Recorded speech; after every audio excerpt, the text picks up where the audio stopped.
चला तर मंडळी, झटपट बनवूया विदर्भ स्पेशल घणुले।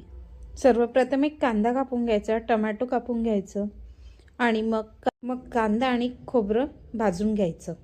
सर्वप्रथम 1 ते 2 वाटी पीठ घेऊन घ्यायचं। त्यात तिखट, मीठ, हळद, धनेपूड चवीनुसार घालून घ्यायचं।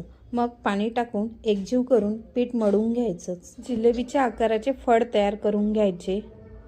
त्यानंतर एक पॅन घेऊन त्यात तेल गरम करून घ्यायचं।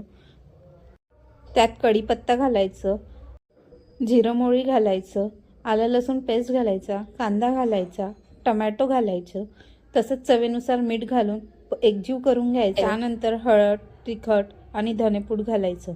मग पाणी घालून ते उकळी येऊ द्यायचं। त्यानंतर त्यात फळ घालून ते सुद्धा शिजू द्यायचे। बघू शकता झणझणीत असे आपले शेंगुडे तयार झालेले आहेत। तसेच त्याला विदर्भातील घणुले सुद्धा म्हणतात।